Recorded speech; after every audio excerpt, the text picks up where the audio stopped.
नमस्कार विद्यार्थी मित्रांनो. आगामी 2020 मध्ये सप्टेंबरमध्ये जी काही राज्यसेवा नावाची पूर्वपरीक्षा आयोगामार्फत घेण्यात येणार आहे, या राज्यसेवा पूर्वपरीक्षेमध्ये जास्तीत जास्त गुण उमेदवारांना कसे संपादन करता येऊ शकतात याविषयी आपण या व्हिडिओच्या मार्फत काही महत्त्वाचे टिप्स बघणार आहे. त्याला आपण स्ट्रॅटेजी असंही म्हणू शकतो. ही वेगळी काही स्ट्रॅटेजी नाही आहे, मात्र उमेदवार याच्यावरती लक्ष देत नाहीत. मात्र ही खूप परीक्षेच्या अनुषंगाने एक्झाम पॉईंट ऑफ व्ह्यूच्या दृष्टिकोनातून खूप महत्त्वाची आहे. यामध्ये उमेदवारांनी पहिल्यांदा परीक्षा समजावून घेणं गरजेचं आहे. आता मुळात या परीक्षेचं नावच स्पर्धा परीक्षा आहे, म्हणजे या ठिकाणी कॉम्पिटेटिव्ह एक्झाम असं म्हणतो आपण, त्या ठिकाणी कॉम्पिटिशन असणार आहे. हे सगळ्यात महत्त्वाचं. आत्तापर्यंत उमेदवारांनी वेगवेगळ्या परीक्षा दिलेल्या असतील, मग ती ग्रॅज्युएशन लेवलची असू द्या, 12वीची असू द्या, 11वीची असू द्या. यामध्ये आणि स्पर्धा परीक्षेमध्ये नेमकं काय फरक आहे हे आपण समजून घेऊया. एक उदाहरण घेतो.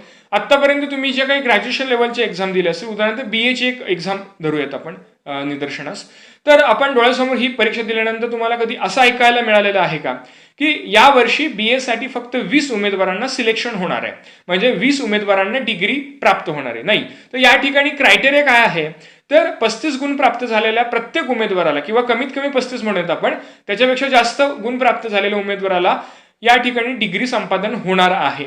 म्हणजे तुम्हाला अगोदरच कट ऑफ माहीत असतो आणि तुम्हाला त्या अनुषंगाने प्रिपरेशन कालावधीमध्ये तुम्ही त्याच्याविषयी स्ट्रॅटेजी तयार करत असता. मात्र स्पर्धा परीक्षांमध्ये कधी असं आहे का की यावर्षी ज्या उमेदवारांना 60 गुणांच्या वरती गुण प्राप्त होतील ते सगळे उमेदवार तहसीलदार होतील? नाही. या ठिकाणी तुम्हाला नंबर ऑफ पोस्ट माहीत असतात की यावर्षी तहसीलदार पदासाठी 3 जागा आहेत, DYSP साठी 6 जागा असतील. या अनुषंगाने त्या ठिकाणी नंबर ऑफ वॅकन्सीज तुम्हाला माहीत असतात आणि याच्यावरून तुम्ही कॉम्पिटिशन खेळता, स्पर्धा खेळत असता आणि त्याच्यानुसार मग कट ऑफ व्हॅरी होत असतो. आणि हा cut off it varies by year, म्हणजे प्रत्येक वर्ष हा वेगवेगळा लागतो. म्हणजेच तुम्हाला या ठिकाणी स्ट्रॅटेजी ही वेगळी अवलंबणं अपेक्षित आहे, कारण की तुम्हाला या ठिकाणी स्पर्धा खेळायची आहे आणि त्या अनुषंगाने मग तुमच्या अभ्यासाच्या रणनीतीमध्ये. आणि मग तुम्हाला एक गोष्ट निदर्शनास येते की स्पर्धा परीक्षा खेळत असताना समोरचा जो स्पर्धक आहे स्पर्धकापेक्षा आपल्याला कमीत कमी 1 गुण तरी प्राप्त जास्तीचा असणं अपेक्षित आहे.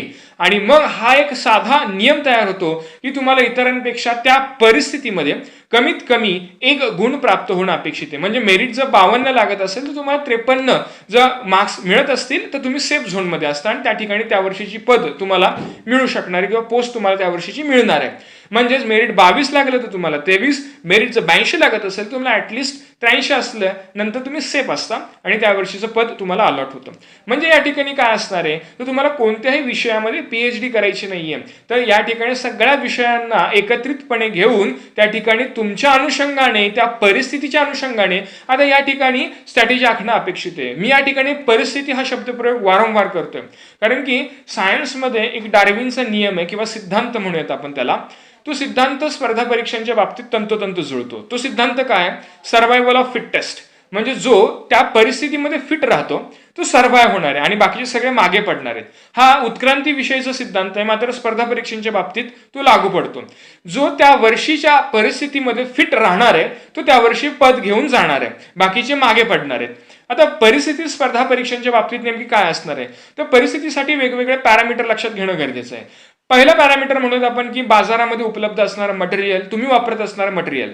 ठीक आहे. दुसरा मुद्दा असेल आयोगामार्फत दिवसेंदिवस या परीक्षामध्ये जो काही बदल केला जातोय तो बदल. उमेदवारांची संख्या कमी जास्त होत असते, किंबहुना मी असं म्हणेन की दरवर्षी वाढतेच ती. हा एक परिस्थितीचा एक पॅरामीटर झाला. त्याच पद्धतीमध्ये प्रश्नांच्या काठिण्य पातळीमध्ये देखील काही बदल केले जातात, नियमांमध्ये काही बदल केले जातात, काही डिक्लेरेशन्स असतात. या सगळ्यांना एकत्रितपणे स्पर्धा परीक्षेची परिस्थिती असं म्हटलं तरी काही हरकत नाही. एक उदाहरण देतो तुम्हाला. 2011-12 मध्ये स्पर्धा परीक्षांची परिस्थिती खूप वेगळी होती. जसजसे दिवस जात गेले 13, 14, 15, 16 याच्यामध्ये आमूलाग्र बदल होत गेले. मग ते प्रश्नांच्या काठिण्य पातळीमध्ये असतील, स्ट्रक्चरमध्ये असतील, कारण की 11-12 मध्ये 1 लाईन क्वेश्चन फॅक्च्युअल डेटावरती प्रश्न विचारले जात होते. दिवसेंदिवस आता हा जो काही बदल होतोय तो कॉन्सेप्टवरती विधानात्मक स्वरूपाचे प्रश्न विचारले जातात. प्रत्येक वेळेसच विधानात्मक विचारले जातील असं नाही. काही प्रश्न असतात ते अजून देखील फॅक्च्युअल प्रमाणामध्ये विचारले जातात. याचं सगळ्यांचं मिश्रण करून हा पेपर बनवला जातो आणि याच्यावरती उमेदवारांनी डोळसपणे लक्ष ठेवणं खूप गरजेचं आहे. त्याच पद्धतीमध्ये एक उदाहरण प्रश्नांचं घ्यायचं म्हटलं तर 2013-14 मध्ये जोड्या लावा हा प्रश्न अस्तंभामध्ये 4 आणि ब स्तंभामध्ये 4 अशा प्रकारे विचारला जात होता. त्यामुळे उमेदवाराला या ठिकाणी काय बोध घेतोय आपण याच्यातून बघा. उमेदवाराला या 4 पैकी एक जरी जोडी लागली तरी तो ऑप्शनवरून त्याचं उत्तर काढू शकत होता. मात्र 18-19 मध्ये हा जोड्या लावा प्रश्नांमधला बदल कसा आहे बघा. तर अ स्तंभामध्ये 4 आणि ब स्तंभामध्ये त्याच्यासाठी 6 ते 7 या ठिकाणी ऑप्शन्स दिलेले असतात. म्हणजेच उमेदवाराला एक जोडी माहीत असून देखील त्याला दुसऱ्या जोडीविषयी त्या ठिकाणी शंका उत्पन्न होऊ शकते. त्यामुळे या ठिकाणी प्रत्येक उमेदवाराला ॲक्युरसी वाढवणं गरजेचं आहे. अभ्यासामध्ये डीपनेस वाढवणं गरजेचं आहे. डीपली अभ्यास करणं गरजेचं आहे. तरच त्या ठिकाणी त्याला प्रावीण्य मिळणार आहे. हा जो आयोगामार्फत बदल करण्यात येत आहे किंवा केला जात आहे याच्यावरती उमेदवारांनी अनालिसिस करणं गरजेचं आहे. तरच आपण पुढच्या वर्षीच्या परीक्षांसाठी सामोरे जाणार आहे किंवा त्याविषयीची योग्य स्ट्रॅटेजी बघणार आहोत. दुसरा महत्वाचा मुद्दा म्हणजे काय, तर परीक्षेची मागणी विद्यार्थ्यांनी ओळखणं खूप गरजेचं आहे. त्यामध्ये काय असणार आहे, एक उदाहरण देतो तुम्हाला, समजावून म्हणून देतो. एमपीएससी आणि युपीएससी दोघांमधला फरक काय. एमपीएससी ही ऑब्जेक्टिव्ह असणारे पूर्णतः, एक्सेप्शन आहे त्याला मराठी आणि इंग्रजी विषयांमधील काही निबंध सोडले तर, बाकी सगळे ऑब्जेक्टिव्ह एमपीएससी आहे. मात्र युपीएससीची मुख्य परीक्षा ही डिस्क्रिप्टिव्ह. ऑब्जेक्टिव्ह पेपर सोडवत असताना तुम्हाला जी काही इन्फॉर्मेशन तुम्ही गॅदर करता at the time of preparation ती तुम्हाला at the time of exam return करावी लागते. आणि रिटर्न केल्यानंतर तुम्हाला त्या ठिकाणी ऑप्शन्स खाली दिले असतात. म्हणजे माहिती सगळी तुमच्या समोर असते, मात्र तुम्हाला फक्त त्यातली योग्य माहिती सिलेक्ट करावी लागणार आहे.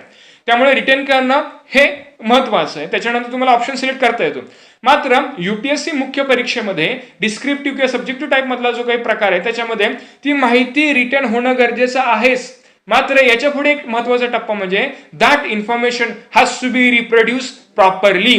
म्हणजे तुमच्या हातामधून ती इन्फॉर्मेशन योग्य पद्धतीमध्ये पेपरवरती रिप्रोड्यूस होणं तितकंच महत्वाचं आहे. कारण की मी असे कितीतरी उमेदवार बघितलेले आहेत की डोक्यामध्ये भरमसाठ माहितीचा साठा आहे, मात्र हातामधून पेपरवरती तो माहितीचा साठा योग्य पद्धतीत उतरवला जात नाही. त्यामुळे युपीएससीच्या प्रिपरेशनमध्ये रिटर्न स्किल हे खूप महत्वाचं आहे. त्याच्यासाठी प्रॅक्टिस तुम्हाला अगोदर करावी लागतेच, नाहीतर तुम्हाला तो पेपर व्यवस्थितरित्या सोडवता येत नाही. प्रत्येक परीक्षेची मागणी वेगळी आहे आणि ही मागणी लक्षात घेऊन आपण प्रिपरेशन करणं गरजेचं आहे. अगदी एमपीएससीच्या बाबतीत बऱ्याच उमेदवारांना पीएसआयचं जी काही पेपर सोडवण्याची सवय असते त्याचाच वापर ते राज्यसेवा पूर्व परीक्षेमध्ये करत असतात. मात्र पीएसआयला 100 प्रश्न हे एका तासात सोडवावे लागतात, त्यामुळे स्पीड जास्त ठेवावं लागतं. मात्र तीच स्ट्रॅटेजी आपण जर GS1 पूर्व परीक्षा राज्यसेवेच्या बाबतीत बघितली तर 100 प्रश्न असतात, मात्र वेळ 2 तास असतो. आणि पीएसआयची सवय असल्या कारणाने तो पेपर 1 ते सव्वा तासामध्ये विद्यार्थी सोडवतात आणि घाई गडबडीमध्ये नको त्या चुका करून त्या ठिकाणी गुण कमी संपादन होतात. मात्र पीएसआयच्या बाबतीत कमी वेळ असतो. राज्यसेवेच्या पेपर 1च्या बाबतीत 2 तास असल्यामुळे शांतपणे व्यवस्थित दिलेला संपूर्ण वेळ जर विद्यार्थ्यांनी युटिलाइज केला तर त्या ठिकाणी योग्य गुण प्राप्त होऊ शकतात. आणि सिली मिस्टेक जो म्हणतो आपण, तो ज्या घरी आल्यानंतर आपल्याला कळतात त्या ठिकाणी आपण अवॉइड करू शकतो. हा महत्वाचा मुद्दा. याच्यानंतर बरेचसे उमेदवार रिझल्टचं अनालिसिस करत नाहीत, ते देखील करणं खूप गरजेचं आहे. प्रश्नपत्रिकांचं अनालिसिस करणं हे योग्य आहेच, मात्र त्याच्याबरोबर रिझल्टचं अनालिसिस देखील करणं गरजेचं आहे. कारण की तुम्हाला ट्रेंड कळतो, आयोग नेमकं कशा पद्धतीत चाललेलं आहे, किती गुण पडलेले आहेत, किती पोस्ट होत्या, त्यानुसार किती आपल्याला मेरिट मिळालेलं आहे किंवा आपल्याला किती गुण प्राप्त पुढच्या वर्षी करणं गरजेचं आहे, किती स्कोर केल्यानंतर आपण सेफ असणार आहे, हे देखील महत्वाचं आहे. सगळ्यात महत्वाचा मुद्दा म्हणजे स्वयं ओळख किंवा सेल्फ अनालिसिस करणं हे तितकंच महत्वाचं आहे. बऱ्याच उमेदवारांना मित्र कसा आहे हे माहीत असतं, स्वतः आपण कसे आहोत याच्याविषयी आपल्याला प्रचिती नसते. त्यामुळे आपल्याला स्वयं ओळख असणं देखील गरजेचं आहे. आपले प्लस पॉईंट्स कोणते, निगेटिव्ह पॉईंट्स कोणते, आपण किती वेळ अभ्यास करू शकतो, आपण सकाळी अभ्यास केल्यानंतर लक्षात राहतोय का संध्याकाळी अभ्यास. कारण की प्रत्येकाची स्ट्रॅटेजी वेगवेगळी असते आणि अनुकरण करत असतात विद्यार्थी. कारण की आत्ताच नुकतंच राज्यसेवेचा निकाल लागलेला आहे आणि बरेचसे अधिकारी झालेल्यांची भाषणं विद्यार्थी ऐकतात आणि त्यांची स्ट्रॅटेजी ऐकत असतात. ही स्ट्रॅटेजी ऐकणं मी असं म्हणत नाहीये योग्य नाहीये, ते ऐकावीच, मात्र आपल्या व्यक्तिमत्वासाठी याच्यातून कोणते मुद्दे महत्वाचे आहेत हे देखील विद्यार्थ्यांनी समजून घेणं गरजेचं आहे. त्या उमेदवाराने तसा अभ्यास केला म्हणून तो सिलेक्ट झाला, तोच जो काही प्रकार आहे किंवा ती स्ट्रॅटेजी आपण वापरली म्हणजे आपण सिलेक्ट होऊ अशी कोणताही नियम नाहीये. त्यामुळे आपल्या व्यक्तिमत्वाला साजेस जी काही स्ट्रॅटेजी असेल ती आपण तयार करणं गरजेचं आहे. काही उमेदवारांना सकाळी उठून अभ्यास होतो, काहींना संध्याकाळचा होतो. त्यामुळे आपल्या व्यक्तिमत्वानुसार आपण स्ट्रॅटेजीमध्ये बदल करणं गरजेचं आहे. त्यामुळे भाषण ऐकणं ठीक आहे, मात्र त्याच्यामधले जे काही आपल्यासाठी योग्य आहे त्या गोष्टी घेणं गरजेचे आहेत. सेल्फ अनालिसिस खूप महत्वाचं आहे. आपले प्लस पॉईंट, आपलं बॅकग्राऊंड काय, आपले सब्जेक्ट कोणते स्ट्रॉंग आहेत, किती वेळ कोणत्या सब्जेक्टला देणं, हे देखील त्याच्यावर डिसाईड करणं खूप गरजेचं आहे. त्याच्यानंतर आपले निगेटिव्ह पॉईंट्स म्हणूयात आपण किंवा ड्रॉबॅक्स म्हणूयात आपले, ते ओळखणं गरजेचं आहे. त्याच्यानुसार स्ट्रॅटेजी आखणं गरजेचं आहे. पेपरचं अनालिसिस देखील खूप महत्वाचं आहे. आयोगाचा ट्रेंड त्याच्यावरून कळतो. एखाद्या मुद्द्यावरती कसे प्रश्न विचारले जातात. उदाहरणार्थ विज्ञानाचा वापर केला आपण या एक्झाम्पल म्हणून, तर आपल्याला कळालं पाहिजे की फिजिक्स, केमिस्ट्री, बायोलॉजीमध्ये कोणत्या घटकावरती जास्त प्रश्न विचारतात. एखादा घटक जास्त प्रश्नांचा असेल तर त्याच्यावरती कशा पद्धतीत पेपरमध्ये वाक्यरचना केली जाते, कोणत्या विषयाला टार्गेट केलेला आहे, कसा बदल होतोय, जो काही प्रश्न आहे तो प्रश्न कसा तयार केलेला आहे, कॉन्सेप्ट आपण काय वाचतोय, हा कॉन्सेप्ट वाचल्यानंतर आपल्याला आयोगाच्या प्रश्नांना सामोरे जाता येते का नाही हे देखील आपण चेक करणं गरजेचं. फक्त अभ्यास करणं म्हणून अभ्यास करायचा नसतो, तर आपल्याला परीक्षेला डोळ्यासमोर ठेवून आपल्याला अभ्यास करणं हे खूप महत्वाचं आहे. त्याच्यावरून तुम्हाला हे झाल्यानंतर तुम्हाला अभ्यास करणं, अभ्यास केल्यानंतर तो रिवाइज करणं, रिवाइज केल्यानंतर त्याच्यावरचे प्रश्न सोडवता येतात का नाही हे बघणं. आणि एक महत्वाचा मुद्दा सांगतो, प्रश्न सोडवल्यानंतर ते आल्यानंतर आपल्याला त्या कॉन्सेप्टवरती प्रश्न स्वतः तयार करायला शिकणं हे देखील तितकंच महत्वाचं आहे. जर तुम्ही या गोष्टी पाळल्यात आणि जर आपल्याला त्याच्यावरती प्रश्न आयोगाच्या धर्तीवरती, आयोगाच्या पॅटर्नवरती तयार करता आला, तर तुम्हाला जो काही नवीन प्रश्न आयोगामध्ये फेस करावा लागतो किंवा परीक्षेमध्ये फेस करावा लागतो तो तुम्हाला फॅमिलीअर होऊन जाणार आहे. दुसरा महत्वाचा मुद्दा काय याच्यानंतरचा, तर ठराविक संदर्भ साहित्य वापरणं खूप महत्वाचं आहे. प्रत्येक उमेदवार हा प्रत्येक विशिष्ट संदर्भ साहित्य वापरून अभ्यास करत असतो. मात्र मला असं निदर्शनास येतं की परीक्षा जवळ आल्यानंतर मार्केटमध्ये नवनवीन मटेरियल येत असतं आणि आपला मोह आवरत नसून तो संदर्भ साहित्याचा भाग पुन्हा वाचला जातो, त्याच्यानंतर परत बदलला जातो. मात्र याच्यातून उमेदवारांचं नुकसान होतं, कारण की जो काही मुद्दा आहे विज्ञानाचा तो प्रत्येक पुस्तकामध्ये वेगळा नसणार आहे. उदाहरणार्थ मी असं म्हणतो, ग्रॅव्हिटेशनल फोर्स जर आपण विचारात घेतला तर ग्रॅव्हिटेशनल फोर्स अगदी मी म्हणेन IITच्या पुस्तकात जरी जाऊन बघितलं किंवा मग बेसिकच्या पुस्तकात जरी बघितलं तर तो नियम हा नियम राहणार आहे. आपल्याला त्याच्यावरती फक्त विचार करता येणं गरजेचं आहे. त्यामुळे जास्तीत जास्त आपण सराव करणं गरजेचं आहे, ना की संदर्भ साहित्य बदलणं गरजेचं आहे. जो काही संदर्भ साहित्याचा भाग आहे तो नेमका असावा, नेटका असावा आणि त्याला वारंवार वाचन असणं खूप गरजेचं आहे. दुसरा महत्वाचा मुद्दा की बेसिक वरती बरेचसे उमेदवार भर देत नाहीत. बेसिक वरती खूप भर दिला जाणं गरजेचं आहे आणि प्री एक्झामच्या अनुषंगाने किंवा पूर्व परीक्षेच्या अनुषंगाने बेसिक वरती जास्त तयारी करणं देखील गरजेचं आहे. कारण की प्री ही बेसिक वरती बऱ्यापैकी विचारण्यात येते. उदाहरणार्थ भूगोलासारखा विषय याच्यावरती क्रमिक पुस्तकांवरती सारखे प्रश्न विचारले जातात, त्यामुळे याच्यामध्ये टाळाटाळ करू नये. त्याच्यानंतरचा महत्वाचा मुद्दा म्हणजे काय, अभ्यासाला कंटिन्युटी ठेवणं गरजेचं आहे. कंटिन्युटी विथ रिव्हिजन असं म्हणेन मी, उजळणी आणि सातत्य ठेवणं खूप गरजेचं. काही बरेचसे उमेदवार एक्सटर्नल पॅरामीटरवरती आपला अभ्यास करत असतात. म्हणजे अमुक एखादी बातमी आली की अभ्यास थांबवला, परत काही झालं की परत आपला अभ्यास वाढवला, एखाद्या अधिकाऱ्याचं भाषण ऐकलं तर लगेच मोटिवेट होणार आणि 2 दिवस अभ्यास करणार, परत तिसऱ्या दिवशी जो ग्राफ आहे तो डाऊन होणार. असं न करता तुमचा जो काही कालावधी, मी असं म्हणत नाही की 14 तासच अभ्यास करा, तुमचा जो काही कॅपॅसिटीनुसार अभ्यास आहे मात्र तो कंटिन्युटी असणं अपेक्षित आहे. त्याला कंटिन्युटी असणं खूप गरजेचं. सातत्य खूप महत्वाचं आहे या परीक्षांसाठी. त्याच्यानंतर आपण अभ्यास करत असताना काही सब्जेक्टवरती आपला जो काही कमांड आहे ते सब्जेक्ट ओळखणं गरजेचं आहे. आणि हे फक्त सब्जेक्ट ओळखणं गरजेचं नाहीये, तर परीक्षेच्या अनुषंगाने हे सब्जेक्ट ओळख विषयांचे असणं खूप गरजेचं आहे. कसा, तर या ठिकाणी तुम्ही जर विषयांचा अभ्यास केला तर परीक्षेमध्ये कसे प्रश्न विचारतायत आणि त्याच्यावरती कसे आपण उत्तर देणं गरजेचं आहे. उदाहरणार्थ इतिहास, विज्ञान, नागरिकशास्त्र, अर्थशास्त्र, गणित यांचा जर आपण विचार केला तर एक गोष्ट कळते की इतिहासासाठी बाजारामध्ये मटेरियल खूप प्रमाणात काय म्हणूयात आपण उपलब्ध आहे. मात्र त्या ठिकाणी प्रश्न कोणत्याही पुस्तकामध्ये येऊ शकतो. त्यामुळे इतिहास हा असं म्हटलं तरी चालेल की कमी प्रोडक्टिव्ह आहे परीक्षेच्या अनुषंगाने. आणि जर एखादा उमेदवार इतिहासाच्या बॅकग्राऊंडचा असेल तर तो भरमसाठ या ठिकाणी मटेरियल वापरतो, कारण की त्याला तो वाचनाचा मोह आवरत नाही. आवडीचा सब्जेक्ट असेल एखादा तर तो त्या ठिकाणी वाचला जातो. मी फक्त इतिहासाच्या बाबतीतच बोलत नाही, तर असे प्रत्येकाचे बॅकग्राऊंड वेगळे असणार आहेत. मात्र या ठिकाणी मोह आवरून आपल्याला परीक्षेच्या अनुषंगाने त्या ठिकाणी त्या सब्जेक्टला वेटेज देणं गरजेचं. म्हणून तर इतिहासाच्या बाबतीत 1-2 पुस्तकं तुम्ही ठरवा आणि ती वारंवार उजळणी करा. कारण की तुम्ही 4 पुस्तकं वाचता आणि प्रश्न जर 5व्या पुस्तकातला पडला तर तो तुमच्यासाठी अननोन असणार आहे. त्यामुळे एखादा उमेदवार असा असू शकतो की 1 पुस्तक वाचतो आणि त्यातले प्रश्न पडले तर तो त्या ठिकाणी पुढे जाणार आहे. म्हणजे अशा विषयांच्या बाबतीत आपण असा स्ट्रॅटेजी ठेवणं गरजेचं आहे की इतरांच्या बरोबर या विषयामध्ये मला चालायचं आहे आणि माझे जे काही प्लस पॉईंट्स आहेत, जे प्रोडक्टिव्ह सब्जेक्ट आहेत परीक्षेच्या अनुषंगाने, उदाहरणार्थ विज्ञान, नागरिकशास्त्र, गणित, हे विषय असे आहेत की कमी कालावधीमध्ये त्याच्यामध्ये जास्त गुण प्राप्त करू शकताय, अशा विषयांमध्ये तुम्हाला त्या ठिकाणी इतरांपेक्षा पुढे जायचं आहे. त्यामुळे तुमचे पक्के विषय आणि कच्चे विषय याच्या देखील तुम्हाला जाणीव असणं खूप गरजेची आहे. यानंतरचा सगळ्यात महत्त्वाचा मुद्दा म्हणजे काय, तर तुम्हाला राज्यसेवेच्या अनुषंगाने सांगायचं म्हणजे तर तुम्हाला राज्यसेवेचे दोन्ही पेपरचं व्यवस्थितरित्या अनालिसिस करता येणं गरजेचं आहे. अगोदर सांगितल्याप्रमाणे GS1 इतिहास, भूगोल, नागरिकशास्त्र, पर्यावरण, अर्थशास्त्र, सामान्य विज्ञान या सगळ्या गोष्टींचा बनलेला आहे. अनालिसिस केल्यानंतर कळेल तुम्हाला की अभ्यासक्रमामध्ये जनरल सायन्स दिलेले आहे, मात्र टेक्नॉलॉजीच्या अनुषंगाने, करंटच्या अनुषंगाने देखील त्याच्यावरती प्रश्न विचारतात. सॅटेलाइट नावाचा जो काही कॉन्सेप्ट याच्यावरती दरवर्षी प्रश्न विचारला जातो. हे ज्यावेळेस तुम्ही previous year question papers analysis करता त्यावेळेस तुम्हाला कळतात. त्यामुळे याच्यावरती देखील तुम्हाला नजर ठेवणं किंवा टाकणं खूप गरजेचं आहे. हा सगळ्या GS1चा भाग झाला. GS1 साठी जे काही प्रश्न आहेत ते 100 आहेत, वेळ 2 तास आहे. ठीक आहे, एक प्रश्न 2 गुणांसाठी आहे, म्हणजे 200 गुणांसाठी हा पेपर आहे. त्यामुळे या पेपरचा जो काही अभ्यास आहे तो योग्य पद्धतीत करावा आणि हा केल्यानंतर पेपर सोडवत असताना शांतपणे सोडवणं गरजेचं आहे. कारण की याची मागणी हे वेळेचं नियोजन नाहीये, तर तुम्हाला तो कॉन्सेप्ट येतोय का आणि तो तुम्हाला पिकअप करता येतोय का इथपर्यंत सीमित आहे. हा GS1 झाला. मात्र याच्याच उलटा भाग जर विचार घेतला आपण तर CSAT, म्हणजे CSAT मध्ये 100 नाहीये तर 80 प्रश्न आहेत.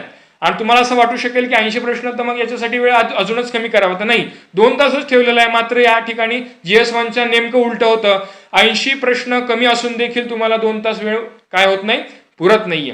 म्हणजेच याचा अर्थ काय असणार आहे, तर तुम्हाला CSATची मागणी लक्षात घेणं गरजेचं आहे की CSATची मागणी अशी आहे की तुम्हाला तो प्रश्न जो आहे तो सोडवता येणं गरजेचं आहेच. मात्र त्याच्यापेक्षा महत्वाचा मुद्दा काय आहे, तर तुम्हाला याच्यापेक्षा टाइम मॅनेजमेंट येत आहे का नाही, म्हणजे तो गणिताचा प्रश्न तुम्हाला त्या वेळेत सोडवता येणं हे खूप महत्वाचं आहे. आणि हे जर लक्षात आलं तर तुम्ही प्रिपरेशनच्या कालावधीमध्ये त्यानुसार प्रॅक्टिस करता.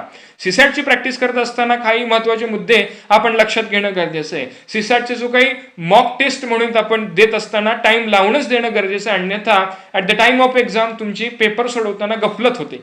आणि त्याच्यामध्ये जे काही वेगवेगळे भाग आहेत, मग ते ऍप्टी असतील, रिझनिंग असेल, ठीक आहे, या सगळ्या गोष्टींना नजर ठेवूनच आपण त्यामध्ये प्रिपरेशन करणं गरजेचं आहे.